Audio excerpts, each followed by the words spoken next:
الرحمن الرحیم مالک یوم الدین ایاک نعبد و ایاک نستعین والصلاة والسلام علی اشرف الانبیاء والمرسلین وخاتم النبیین اما بعد فاعوذ باللہ من الشیطان الرجیم بسم اللہ الرحمن الرحیم وسیق الذین اتقوا ربهم الی الجنۃ زمرا حتی اذا جاؤها وفتحت ابوابها وقال لهم خزنتها سلام علیکم طبتم فادخلوها خالدین صدق اللہ العظیم وصدق النبی الکریم الامین الحکیم۔ منزل سے آگے بڑھ کر منزل مل جائے تجھ کو دریا تو سمندر تلاش کر، سجدوں سے تیرے کیا ہوا صدیاں گزر گئیں، دنیا تیری بدل دے وہ سجدہ تلاش کر، ہر شیشہ ٹوٹ جاتا ہے پتھر کی چوٹ سے، پتھر ہی ٹوٹ جائے وہ شیشہ تلاش کر، ایمان تیرا لٹ گیا رہزن کے ہاتھوں سے، ایمان تیرا بچا لے وہ رہبر تلاش کر، کرے سوار اونٹ پر اپنے غلام کو، پیدل ہی خود چلے جو وہ آقا تلاش کر۔ عزیزان محتشم، میں اور آپ ہم سبھی اس نشست میں تاجدار رحمت صلی اللہ علیہ وآلہ وسلم کے ذکر خیر میں جمع ہوئے ہیں۔ یہ وہ ذکر ہے جس کا ذاکر خود خدا ہے۔ عزیزان محتشم، میں نے سورہ زمر کی ایک آیہ کریمہ تلاوت کی۔ سورہ زمر ترتیب تلاوت کے اعتبار سے قرآن کا 39واں سورہ ہے، اور جو آیت آپ کے سامنے ہدیہ تلاوت کی دوستان گرامی قدر، اس کا نشان 73 ہے۔ اللہ پاک اس میں اپنے سے جڑے ہوئے لوگوں کا تذکرہ کر رہا ہے۔ وَسِيقَ الَّذِينَ اتَّقَوْا، جو لوگ تقوی پر زندگی گزارتے ہیں، اللہ کہتے ہیں جب ان کو جنت کی طرف لے کے جایا جائے گا تو وہ اکیلے نہیں جائیں گے، اِلَى الْجَنَّةِ زُمُرًا، وہ اکٹھے جنت جائیں گے۔ اور اللہ پاک ارشاد فرماتے ہیں حتی اذا جاؤها، جب وہ دروازہ جنت پر پہنچیں گے، وفتحت ابوابها، تو ان کے لیے دروازے کھل جائیں گے، جنت کا دروازہ کھول دیا جائے گا، اور دروغہ جنت کہے گا وقال لهم خزنتها سلام علیکم طبتم، وہ سلامتی پیش کرے گا، وہ سلامیاں پیش کرے گا، تم کو ہمارا سلام ہو، تو نے زندگی گزارنے کا حق ادا کر۔ فادخلوها خالدین، پس اب اس میں داخل ہو جا، ہمیشہ ہمیشہ کے لیے یہ تیرا ٹھکانہ ہے۔ عزیزان محتشم ذہن نشین کر لی، وہ عجیب سا منظر ہے جب قیامت کا دن ہوگا، اگر حالات قرآن پاک سے دیکھو تو صاحبان محتشم ڈر لگتا ہے۔ اللہ پاک سورہ عبس میں ارشاد فرماتے ہیں، یہ قرآن کا 80 نمبر سورہ ہے۔ اللہ پاک ارشاد فرماتے ہیں یوم یفر المرء من اخی، جس دن بھائی بھائی کو چھوڑ دے گا، وَأُمِّهِ وَأَبِيهِ، جب ماں اپنے بیٹے سے منہ پھیر لے گی۔ یہ کتنا عظیم رشتہ ہے دوستان گرامی قدر، یہ نشین کر لیں، اگر اللہ کی الوہیت کی محبت کے بعد کوئی دنیا میں بے لوث محبت ہے تو وہ ماں کی محبت ہے، لیکن وہ ماں بھی اس دن تیرے سے منہ پھیر لے گی، وہ بھی تیری طرف رخ نہیں کرے گی۔ وَأُمِّهِ وَأَبِيهِ، جو باپ تیرے لیے جھوٹ بولتا تھا، فراڈ کرتا تھا، دھوکہ دیتا تھا، وہ بھی اس دن چھوڑ جائے گا۔ وَصَاحِبَتِهِ وَبَنِيهِ، بیوی خامن سے مکھ موڑ لے گی اور خامن بیوی سے مکھ موڑ لے گا، ہر ایک ایک دوسرے سے مکھ موڑ چکا ہوگا۔ سورہ معارج کے الفاظ ہے، یہ قرآن کا 70 نمبر سورہ ہے۔ وَلَا يَسْأَلُ حَمِيمٌ حَمِيمًا، اس دن جو حمایتی ہوگا وہ بھی چھوڑ جائے گا، کوئی بھی تیرا حامی و مددگار بننے کو تیار ہی نہیں ہوگا، کوئی نہیں کہے گا یہ تو میرا اپنا ہے، اس کے ساتھ تو میرا اچھا وقت گزرا تھا، اس کے لیے تو نہ جانے میں نے کیا کیا کیا تھا، یا اس نے میرے لیے کیا کیا کیا تھا۔ اس دن کوئی بھی تیرا حمایتی بننے کو تیار نہیں ہوگا۔ یبصرونہم، تم اپنی آنکھوں سے دیکھو گے کیا حال ہوگا۔ یود المجرم لو یفتادی من عذاب یومئذ ببنی، جو سزا کا مرتکب ہو جائے گا وہ آرزو کرے گا، تمنا کرے گا، اے اللہ آج میری جگہ کوئی اور جلا دے، آج میری جگہ میرا بیٹا جلا دے اور مجھے پھر بھی بچا لے۔ یعنی باپ کہے گا کہ میری جگہ میرا بیٹا جل جائے، اس کو بالکل سادہ کرے، ٹکرار ہی آواز ایسا کرے۔ تو دوستان گرامی قدر ذہن نشین کر لیں، باپ یہ کہہ رہا ہوگا، اس کی تمنا یہ ہوگی جس کو دوزخ سنا دی جائے گی کہ اس کو دوزخ میں پھینک دو، تو عزیزان محتشم وہ باپ کہے گا اللہ میری جگہ میرا بیٹا جلا دے اور مجھے بچا لے۔ تو دوستان گرامی قدر ابھی بات رکی نہیں، وصابت ہی واخی، بیوی جلا دے، بہن بھائیوں کو جلا دے، مجھے پھر بھی بچا لے۔ دوستان گرامی قدر یہاں یہ حال ہوگا کہ اللہ پاک سورہ نور میں ارشاد فرماتے ہیں، یہ قرآن کا 24واں سورہ ہے اور اتفاق سے آیت بھی 24 ہی ہے۔ اللہ پاک ارشاد فرماتے ہیں یوم تشہد علیہم، اس دن تیرے اوپر گواہ ہوں گے، کون ہوں گے؟ السنتہم، تمہاری زبانیں، وایدیہم، اور تمہارے ہاتھ، وارجلہم، اور تمہارے پاؤں، بما کانوا یعملون، جو کچھ بھی تم نے دنیا میں کیا ہوگا سارا تیرے رب کے سامنے کھول دیں گے۔ اور پھر دوستان گرامی قدر اللہ پاک نے سورہ یاسین میں آواز دی، یہ قرآن کا 36واں سورہ ہے اور اس کی آیت نمبر 65 کے الفاظ ہیں الیوم نختم علی افواہہم، اس دن تیری زبانوں پر مہر لگ جائے گی، وتکلمونا ایدیہم، اور اللہ تیرے ہاتھوں سے بات کرے گا، وتشہد ارجلہم، اور پاؤں ہاتھوں کی گواہی دے رہے ہوں گے۔ وہ زمانہ کیسا زمانہ ہوگا؟ بما کانوا یکسبون، جو بھی تو نے کمایا ہوگا وہ سارا تیرے رب کے سامنے رکھ دیں گے۔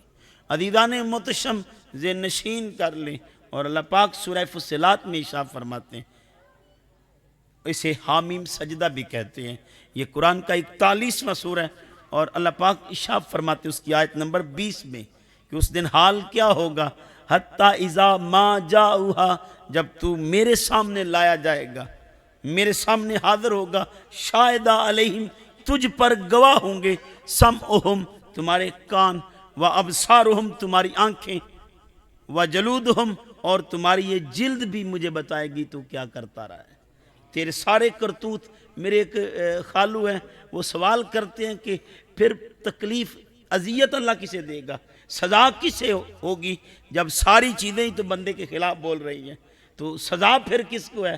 میں نے کہا سزا اس میں کو ہے، میں سادے لفظوں میں بتاؤں گا۔ عزیزان محتشم کوئی بندہ ادھر سے نکلا پاک ٹاؤن سے، تو راستے میں رنگ روڈ پہ جا کے اس کا ایکسیڈنٹ ہو گیا، ہاتھ بھی ٹوٹ گیا، پاؤں بھی ٹانگ بھی ٹوٹ گئی، کان بھی اس کا باڈی سے جدا ہو گیا۔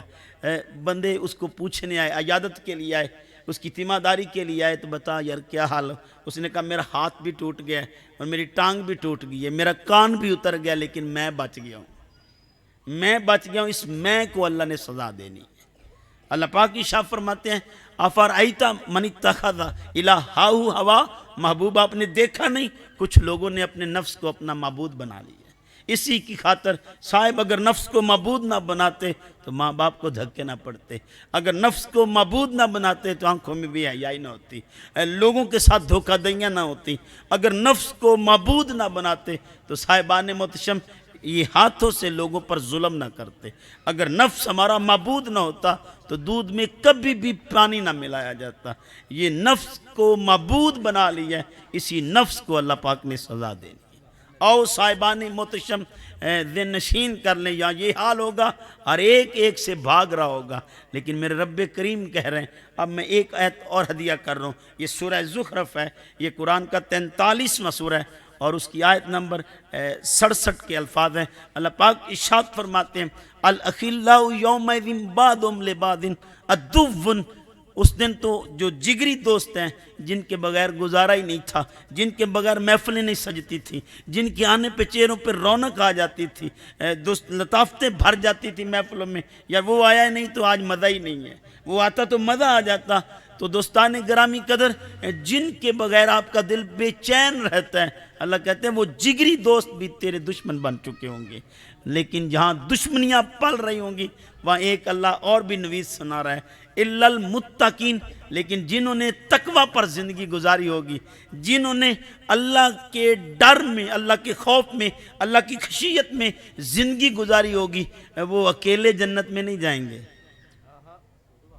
الی الجنت زمرہ، وہ اکٹھے جنت میں جائیں گے.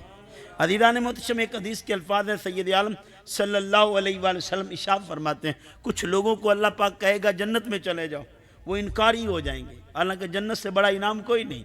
اللہ پاک ارشاد فرماتے ہیں فمن زحزح عن النار وادخل الجنت فقد فاز، کہ اصلی اور حقیقی کامیابی یہ ہے کہ بندہ دوزخ سے بچ جائے اور جنت میں داخل ہو جائے. اس سے بڑھ کے کوئی کامیابی نہیں. تو دوستان گرامی قدر، اب وہ حقیقی کامیابی، اصلی کامیابی اور بڑی کامیابی سے بھی انکار کر رہے ہیں. ہم جنت میں نہیں جائیں گے. تو رب کریم ان سے پوچھیں گے کہ بھائی کیوں نہیں جاؤ گے؟ تجھے جنت کی نوید سنائی گئی ہے، جنت کی خوشخبری کہ جنت میں چلے جاؤ. وہ کہیں گے یا اللہ، وہ جو پاک ٹاؤن میں وہ سادہ سا بندہ مجھ سے پیار کرتا تھا، پہلے وہ جنت جائے گا، میں پھر بعد میں جنت جاؤں گا. تو دوستان گرامی قدر، جن کی دوستیوں کی بنیاد بھی تقوی پر ہوگی، میرے آقا جانی صلی اللہ علیہ وآلہ وسلم ارشاد فرماتے ہیں کہ جو بندہ محفل سجائے تو اللہ کے لیے، اور کسی محفل سے اٹھ جائے اللہ کے لیے، اور کسی سے دوستی کا ہاتھ بڑھائے، میں مفہوم بیان کر رہا ہوں مختلف احادیث کا، کسی سے دوستی کا ہاتھ بڑھائے تو اللہ کے لیے، کسی کے ساتھ دل میں دشمنی رکھے تو اللہ کے لیے، کسی کا ہونا اللہ کے لیے ہو، کسی کا چھوڑنا اللہ کے لیے ہو، کسی کو عطا کرنا اللہ کے لیے اور کسی سے ہاتھ روکنا اللہ کے لیے. میرے آقا جانی فرماتے ہیں صلی اللہ علیہ وآلہ وسلم، جو ہر کام اس کے لیے کرتا ہے وہ اس سے محبت کرتا ہے، وہ اپنی محبت کو اس پر واجب کر دیتا ہے کہ اس پر میری محبت واجب ہو گئی. آؤ عزیزان محتشم، ذہن نشین کر لیں جو اس کی تقوی کیا ہے، ذہن نشین کر لیں. اللہ پاک سورہ حجرات میں ارشاد فرما رہے ہیں، اور سورہ حجرات قرآن کا 49واں سورہ ہے.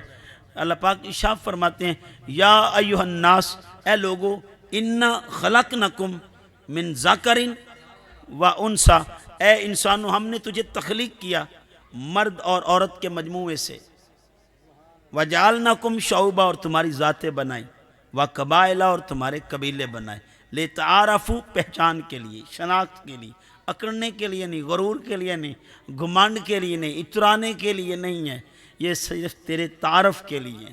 تو اللہ کے ہاں کون عزت والا ہے؟ انا اکرمکم عند اللہ اتقاکم، اللہ کے ہاں تو وہی عزت والا جو تقوی والا ہے، جو تقوی والا ہے. تو صاحبان محتشم، جب مدینہ کی وادی تھی اور مکہ کی فضائیں تھی تو آپ اندازہ کر لیں، ایک ہونٹ کے موٹے تھے، رنگ کے کالے تھے، زبان میں لکنت بھی تھی، زبان میں لکنت تھی، لیکن دل تقوی سے بھر چکا تھا، تکلیف جھیل کر بھی حق کی صدا بلند تھی. تو مقام کیا ملا؟ وہ کعبہ کی چھت پر تھے، کعبہ ان کے قدموں میں تھا.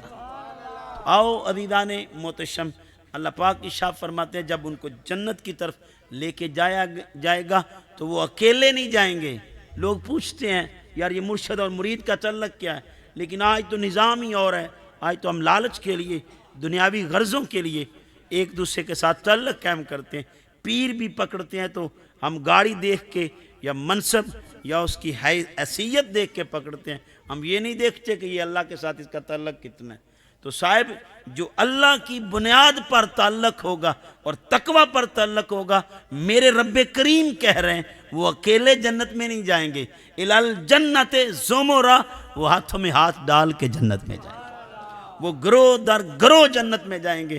اور اللہ پاک ارشاد فرما رہے ہیں جب جنت کے دروازے پہ پہنچیں گے تو دروغہ جنت بھی انہیں سلامیاں پیش کرے گا، سلام تم پر، تو نے زندگی گزارنے کا حق ادا کر دیا۔ ایک حدیث کے الفاظ ہیں، سید عالم صلی اللہ علیہ وآلہ وسلم ارشاد فرماتے ہیں چار بندوں کو سوائے موت کے کوئی چیز جنت سے نہیں روک سکتی۔ کتنے بندوں کو؟ چار بندوں کو، اور ان میں پہلا شخص وہ ہے جو اپنے والدین کے ساتھ حسن سلوک کرتا ہے، جو والدین کے ساتھ پیار کرتا ہے، اچھا رویہ اختیار کرتا ہے۔ صاحب آج گھر کو آگ لگ گئی گھر کے چراغ سے، آج ہم نے حلیہ ہی بدل رہے ہیں، آج ہم نے طریقہ ہی بدل لیا، آج ہمارے منصب ہی الگ ہو چکے ہیں۔ صاحب ذہن نشین کر لیں، جس نے والدین کے ساتھ اس نے سلوک کیا، میرے آقا جانی فرماتے ہیں اس کو صرف موت کے سوا کوئی چیز بھی جنت سے نہیں روک سکتی۔ ایک حدیث کے الفاظ ہیں، سید عالم صلی اللہ علیہ وآلہ وسلم کی بارگاہ میں ایک صحابی نے عرض کی، یا رسول اللہ صلی اللہ علیہ وآلہ وسلم بتائیے کہ اللہ کو کون سا عمل سب سے زیادہ پسند ہے؟ تو میرے اور آپ کے آقا رحمت صلی اللہ علیہ وآلہ وسلم ارشاد فرماتے ہیں الصلاۃ علی وقتہا، وقت پر نماز پڑھنا تیرے رب کو بڑا پسند ہے۔ جو بندہ وقت پر نماز پڑھتا ہے اللہ اسے پسند کرتا ہے۔ تو دوستان گرامی قدر پھر عرض کی گئی، آقا جی بتائیے اس کے بعد کون سا عمل ہے؟ حضور فرماتے ہیں وَبِرُّ الْوَالِدَيْن، اپنے والدین کے ساتھ بھلائی کرنا، نیکی کرنا۔ صاحب آج میں اور آپ اپنے ماحول کو دیکھے تو آج ماں باپ رو رہے ہیں، کوئی پوچھے تو کون رلا رہا ہے، وہ بتاتے ہیں کوئی اور نہیں، اپنے ہی بیٹے سے کے ہاتھ رو رہا ہو۔ عزیزان محترم، ایک دن حضرت موسیٰ علیہ السلام اپنے رب کبریا سے پوچھتے ہیں یا اللہ میرا جنت کا ساتھی کون ہے؟ تو آپ کہتے ہیں ایک قصاب۔ جب قصاب کا نام لیا تو حضرت موسیٰ علیہ السلام اس قصاب کے پاس گئے، وہ گوشت بنا رہا ہوتا ہے اور جو ٹکڑا پسند آتا ہے سائڈ پہ کر لیتا ہے، بیچتا رہتا ہے، ٹکڑے جو پسند آئے اس نے سائڈ پہ کیے، اور جب بک گیا گوشت تو گھر کو چل پڑا۔ تو عزیزان محترم جب گھر پہنچا اور اس نے شوربے والا سالن بنایا، ماں بوڑھی تھی، اس میں روٹی کے ٹکڑے ڈال دی، جب روٹی بھیگ گئی نرم پڑ گئی تو اٹھا کے ماں کے منہ میں ڈالتا اور لقمے لقمے پر اپنی ماں سے محبت کا اظہار کرتا رہا۔ عزیزان محترم حضرت موسیٰ علیہ السلام دیکھتے رہے، تو پوچھتے ہیں جب کھانا کھا چکی ماں تو پوچھتے ہیں حضرت موسیٰ علیہ السلام، ماں نے کچھ جملے کہے بیٹے کے ساتھ، تو آپ پوچھتے ہیں ماں کیا کہہ رہی تھی؟ کہا یہ حضرت، انہیں نہیں پتا تھا کہ یہ حضرت موسیٰ ہی ہیں، کہا حضرت یہ پگلی ہے، دیوانی، ماں ہوتی دیوانی ہے، یہ تو ہوتی دیوانی ہے۔ صاحب ذہن نشین کر لے، اس کے تو انداز ہی نرالے ہوتے ہیں، جو دنیا سے جدا انداز رکھتی ہے وہ ماں ہی ہے۔ ماں کہہ رہی تھی، دعا دے رہی تھی اور جملے کہہ رہی تھی، یہ دیوانی ہے، عشق بندے کو دیوانہ ہی کر دیتا ہے۔ عزیزان محترم آپ پھر پوچھتے ہیں پھر بھی تیری ماں کیا کہہ رہی تھی؟ کہا یہ کہہ رہی تھی جا جنت میں تو موسیٰ کا ساتھی بنے، جنت میں موسیٰ کا ساتھی بنے۔ تو آؤ عزیزان محترم ذہن نشین کر لیں، جس نے ماں باپ کی خدمت کی، ماں باپ کی خدمت کی، اس کو اللہ پاک جی اجر عطا فرمائیں گے۔ میرے آقا جانی فرماتے ہیں کوئی بھی چیز سوائے موت کے اسے جنت سے نہیں روک سکتی۔ اور دوسری بات سید عالم صلی اللہ علیہ وآلہ وسلم ارشاد فرماتے ہیں، دوسری بات یہ ہے کہ جس کے پاس اولاد زیادہ ہے، آمدنی تھوڑی ہے، لیکن کم آمدنی میں بھی اپنے بچوں کے منہ میں حرام کا لقمہ نہیں جانے دیتا، لیکن آج تو احتیاط ہی ختم ہو گئی ہے۔ عزیزان محترم میرے آقا جانی فرماتے ہیں ایک وقت میری امت پر ایسا آئے گا جو قرب قیامت میں سے ہوگا کہ لوگ حلال حرام کی تمیز ہی بھول جائیں گے، بس پیسہ آنا چاہیے، چاہے رشوت سے آئے، چاہے سود سے آئے، چاہے جس بھی انداز سے آئے، پاک طریق سے آئے یا غیر طریق سے آئے، اللہ اور اس کے رسول کے انداز سے اور امر میں رہ کر کمایا جائے یا امر کو چھوڑ کے کمایا جائے، یہ غرض ہی نہیں رہی۔ صاحب آج ہم نے کبھی کوشش ہی نہیں کی حلال حرام کی، ہم نے فرق ہی بھلا دیا۔ آج تو رشوت دے کے کہتے ہیں یہ تحفہ ہے، میں رشوت تو نہیں دے رہا، یہ تحفہ کا نام دیا جاتا ہے۔ بلے شاہ پتہ تد لگ سی جدو چڑی پسیات بازار۔ آؤ عزیزان محترم ذہن نشین کر لیں، آقا جانی فرماتے ہیں جو اپنے بچوں کے منہ میں حرام کا لقمہ نہیں جانے دیتا، ایسے شخص کو کوئی چیز بھی جنت سے نہیں روک سکتی۔ اور عزیزان محترم میرے ایک نبی کے صحابی ہیں جن کا نام حضرت ابو دردہ ہے رضی اللہ تعالیٰ عنہ، آپ صبح کی نماز پڑھتے ہیں، چلے جاتے ہیں۔ تو ایک دن آقا جانی نے روک لیا، ابو درداء سارے بیٹھے ہوتے، تو چلا جاتا ہے، کہتے ہیں یا رسول اللہ کیا کہوں، کیا کروں کہ میرے پڑوس میں ایک کھجور کا درخت ہے اور اس کا جھکاؤ میرے گھر کی طرف ہے۔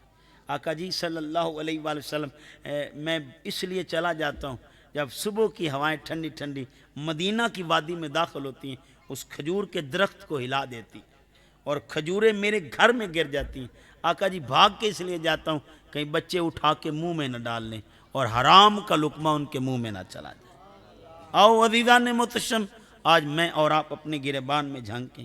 حضرت سعد بن ابی وقاص رضی اللہ تعالیٰ عنہ عرض کرتے ہیں آقا جی دل چاہتا ہے دعا مانگوں تو رد ہی نہ ہو۔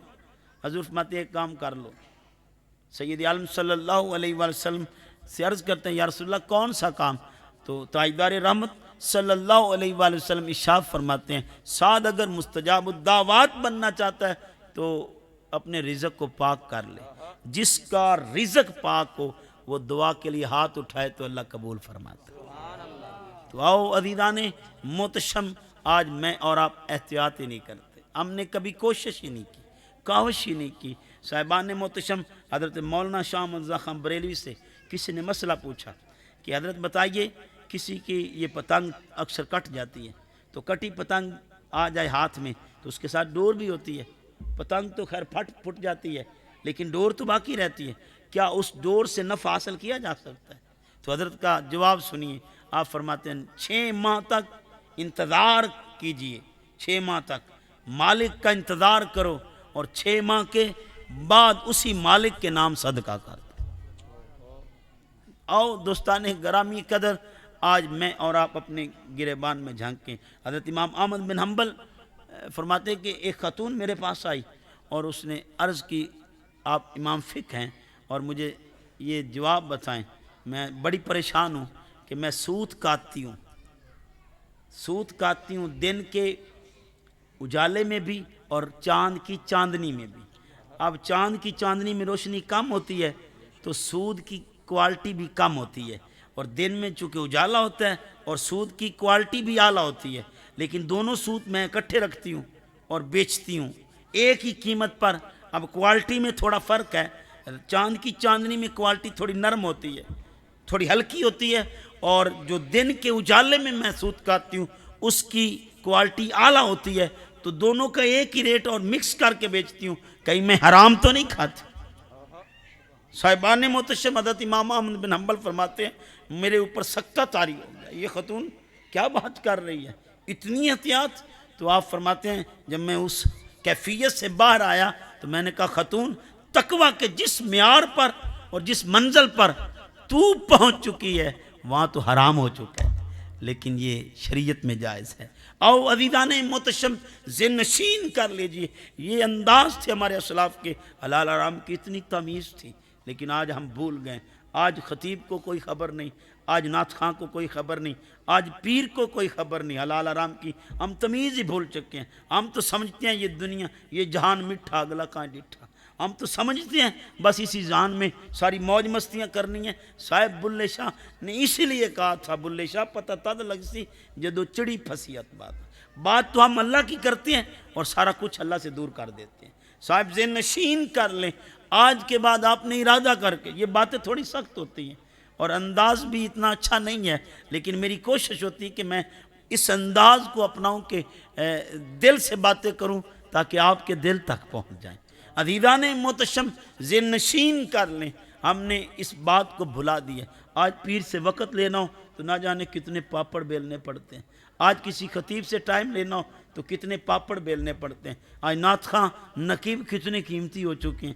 صاحب فارغ بھی ہوں تو نخرے ہی اتنے دکھاتے ہیں کہ بیچارے پریشان ہو جاتے ہیں، یار یہ جتنے میں بھی آئے اب مجبوری ہے۔ لوگ بھی ہمارے جو محفلوں کی مناسبت بھی ہے وہ ہم نے اللہ سے نہیں رکھی ہوئی، ہم تو لوگوں کو دکھانے کے لیے کرتے ہیں۔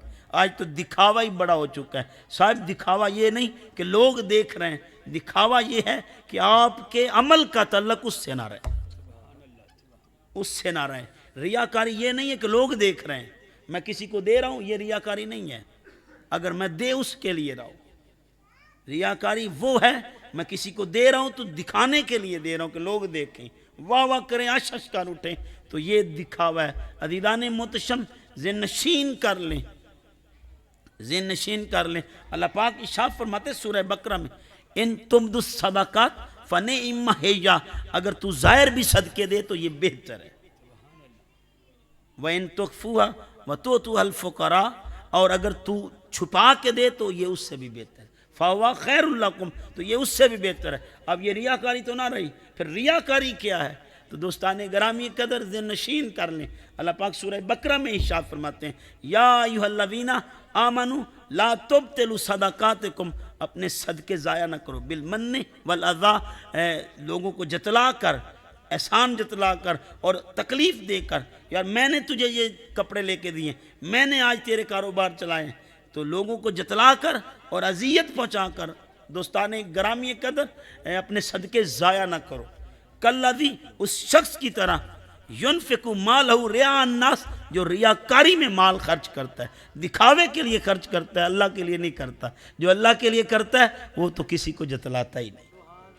آؤ عزیزان محتشم ذہن نشین کر لیں، دکھاوا یہ نہیں کہ ہم کوئی بانٹے تو لوگ دیکھ رہے ہیں، لوگ دیکھ لے تو ریاکاری ہوگی، نہیں، یہ ریاکاری نہیں۔ اللہ تو کہہ رہے ہیں سورہ بقرہ ہی میں الذین ينفقون اموالہم باللیل والنہار سرا وعلانیۃ، کہ جو لوگ مال خرچ کرتے ہیں رات کو، اب رات اندھیرا ہوتا ہے، والنہار، اور دن اجالا ہوتا ہے، سرا وعلانیۃ، جو چھپا کے دیتے ہیں اور ظاہر کر کے دیتے ہیں۔ تو اب تو اللہ نے ریاکاری کو ویسے ہی ختم کر دیا یہاں سے، لیکن فرق کیا ہے کہ ان کا تعلق یہ نہیں کہ یہ اجر دیں، آج میں نے اسے کھیر کی پلیٹ دی ہے تو کل یہ چاول کی پلیٹ میری طرف بھی بھجوا دے گا، اس نے میری طرف اتنا گوشت بھیجا ہے تو کل میں اسے پھل دے آؤں گا۔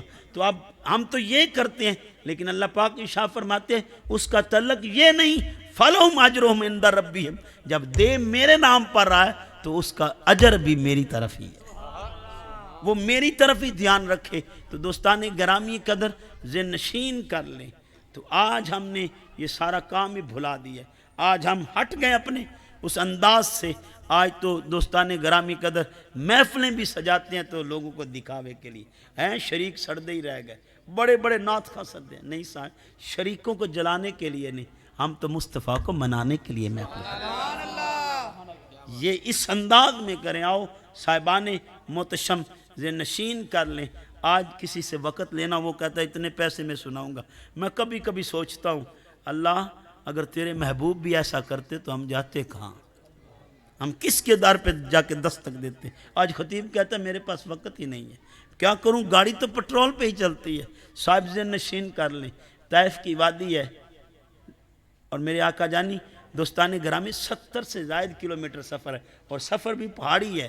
آج کل تو ٹرانسپورٹ ہے، میں گیا ہوں طائف میں، تو آج کل تو ٹرانسپورٹ ہے، بندہ جلدی پہنچ جاتا ہے، ادھر ٹریفک ویسے بھی تیز چلتی ہے سعودیہ میں۔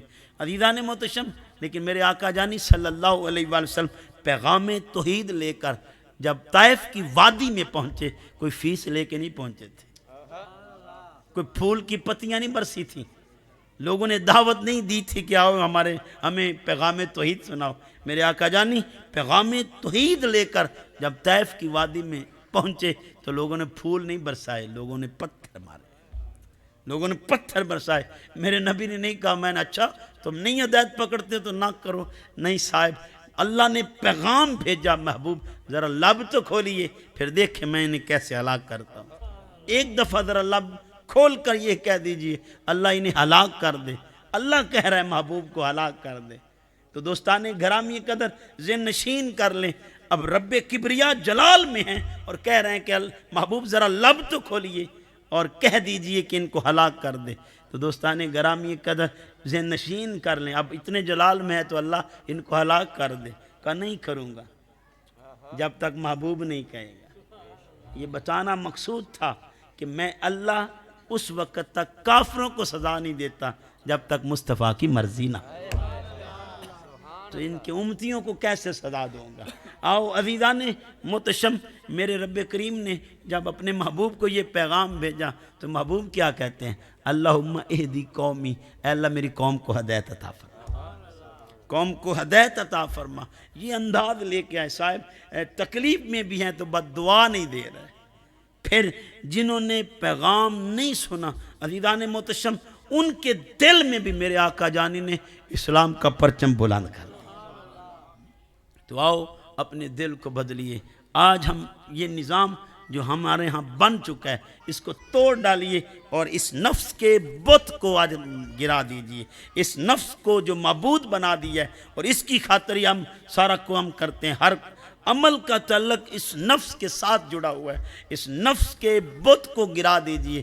آؤ دوستان گرامی قدر، میرے اور آپ کے آقا رحمت صلی اللہ علیہ وآلہ وسلم سے تعلق وابستہ کر کے آج کے بعد آپ نے کوشش کرنی ہے کہ آج کے بعد ہم نے حرام سے بچنا ہے، حرام سے بچنا ہے، اور محفلوں کا تعلق صرف اللہ اور اس کے رسول کی رضا کے لیے کرنا ہے، یہ نہیں کہ لوگوں کو دکھانا ہے۔ اور کوشش کیجئے محفلوں کو مختصر کیجئے، اس کی وجہ یہ نہیں ہے، بے شک مختصر کرنے کا مقصد یہ ہے تاکہ لوگ ڈسٹرب بھی نہ ہوں اور تکلیف بھی نہ آئے۔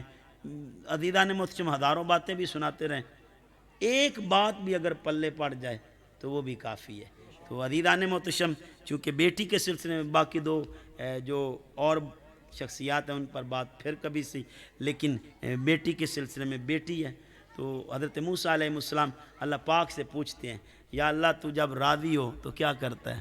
اللہ پاک ارشاد فرماتے ہیں جب میں کسی قوم پر راضی ہوں تو میں بارش برساتا ہوں، جب میں کسی بندے پر راضی ہوں تو جب راضی ہوتا ہوں تو میں اسے بیٹی عطا کرتا ہوں، اور جب اس سے بھی زیادہ راضی ہوتا ہوں تو میں مہمان بھیجتا ہوں۔ تو آؤ عزیزان محتشم، میرے آقا جانی صلی اللہ علیہ وآلہ وسلم ارشاد فرماتے ہیں جس نے 3 بیٹیوں کی پرورش اچھی تربیت کر کے ان کو ان کے گھر تک پہنچایا، میرے آقا جانی نے اس طرح کر لیا۔ یہ 2 انگلیاں دیکھ رہے ہو، وہ میرے ساتھ کل قیامت والے دن ایسے ہی ہوگا جیسے یہ 2 انگلیاں۔ تو پھر کسی صحابی نے عرض کی، صحابہ پر بھی قربان جاؤ رضوان اللہ تعالیٰ اجمعین پر، تو انہوں نے تو ہمارے لیے بھی راستے کھول دیے تاکہ ہماری پریشانیاں بھی ختم ہیں۔ اب جس کے پاس 3 نہ ہوں وہ تو بیچارہ گیا نا، تو صحابی کھڑے ہو کے کہتے ہیں یا رسول اللہ جس کے پاس 3 بیٹیاں نہ ہوں، تو پھر آپ نے کہا جس کے پاس 2 بیٹیاں ہوں، 2 بیٹیاں ہوں تو اس کا بھی حال یہی ہے کہ وہ میرے ساتھ کل قیامت والے دن ایسے ہی ہوگا جیسے یہ 2 انگلی ہیں۔ اور پھر ایک آواز اٹھی، آقا جی بتائیے جو 2 بیٹیاں بھی نہ ہوں، تو پھر کہا جس نے 1 بیٹی کی بھی اچھی پرورش کی اور اچھی پرورش کرنے کے بعد اسے اس کے گھر میں پہنچا دیا تو وہ کل قیامت والے دن میرے ساتھ ایسے ہی ہوگا جیسے 2۔ تو آؤ دوستان گرامی قدر، میرے آقا رحمت صلی اللہ علیہ وآلہ وسلم نے بیٹی کو رحمت کہا ہے کہ بیٹی بندے کے لیے رحمت بن کے آتی ہے۔ لیکن دوستان گرامی قدر مجھے ایک واقعہ یاد آ گیا، اپنا ہی واقعہ ہے۔ میں 2012 میں 11 میں میری شادی، 12 میں میں مدینہ پاک کی وادی میں تھا۔ تو عزیزان محتشم ادھر میں دعا کر رہا تھا اپنے آقا جانی سے کہ یا رسول اللہ صلی اللہ علیہ وآلہ وسلم اپنے رب سے کہیے گا مجھے وہ اولاد دے جو تیری دیوانی ہو۔ جو میں نے اپنے رب کریم سے بھی التجا کی یا اللہ یہ جو میرے آقا جانی صلی اللہ علیہ وآلہ وسلم ہے ان کی غلام اولاد مجھے عطا کرنا، اور اگر ان کی غلام اولاد نہ ہو تو اولاد ہی نہ ہو۔ عزیزان محتشم تو اتفاق سے بیٹی پیدا ہوئی تو میں نے وہاں مٹھائی بانٹی، تو ظاہر ہے میں نے پیچھے بھی بتایا کہ میں نے مٹھائی بانٹی ہے، اللہ پاک کا شکر ہے کہ اللہ نے مجھے بیٹی عطا فرمائی۔ تو عزیزان محتشم اتفاق سے اگلی بھی بیٹی پیدا ہو گئی، تو لوگاں اب پنجابی اپنے لوگوں نے لائے اور ونڈے مٹھائیاں یہ ونڈا رہا سی دھیاں ہی جمدیاں رہا۔ میں نے دوسری بیٹی پہ بھی مٹھائی بانٹ دی، میں نے چیلنج کر دیا میرے رب کو جو منظور ہونا تو وہی ہوتا ہے۔ صاحبان محتشم دوسری بیٹی ہوئی تو میں نے پھر مٹھائی بانٹی، اللہ پاک نے پھر تیسری بیٹی بھی عطا کر دی۔ تو عزیزان محتشم جب تیسری بیٹی ہوئی تو میں نے پھر مٹھائی بانٹ دی، انہوں نے کہا مٹھائی بنتا رہے نو دھیاں ہی جمنی۔ عزیزان محتشم آج بیٹے چاہے جتنے مرضی ہوں ہمیں کبھی تکلیف نہیں ہوئی۔